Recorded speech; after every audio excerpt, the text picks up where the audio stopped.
যারা কাঁচা ছোলা খেতে পছন্দ করেন বা যারা কাঁচা ছোলা খেতে ভালোবাসেন তারা নির্দ্বিধায় এই পরিমল দাদার কাছে চলে যেয়ে কাঁচা ছোলা খেতে পারেন।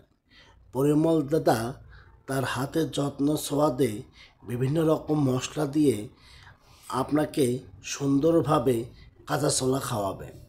তার হাতের কাঁচা ছোলা একবার যে খাবে সে বারবার খেতে চাবে।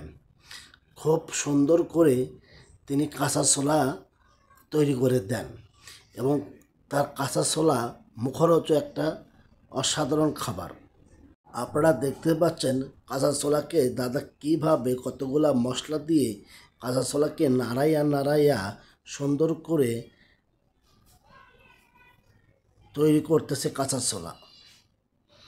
বিশ্বাস করবেন না, এই পরিমল দাদার হাতের কাঁচা ছোলা এরকম 1 চামচ করে দেবে, আর এরকম 1 চামচের দাম হচ্ছে 10 টাকা। তার হাতের কাঁচা ছোলা খাওয়ার জন্য অনেকেই দূর দূরান্ত থেকে ছুটে এই বাজারে চলে আসেন। পরিমল দাদার বাজারটা কোথায় আপনাদেরকে আমি বলছি, বা পরিমল দাদার কাঁচা ছোলার দোকানটা কোথায় আপনাদেরকে আমি বলছি। পরিমল দাদার দোকানটা হচ্ছে শাহজাহানপুর উপজেলা খন্ডা বাজারে। তিনি প্রতিদিন বিকাল থেকে শুরু করে রাত 11টা পর্যন্ত কাঁচা ছোলা বিক্রি করে থাকেন। শুধু কি কাঁচা ছোলা তা না, কাঁচা ছোলার পাশাপাশি পরিমল দাদা তার হাতের ছোঁয়াতে সুন্দর করে ঝালমুড়ি বিক্রি করে থাকেন।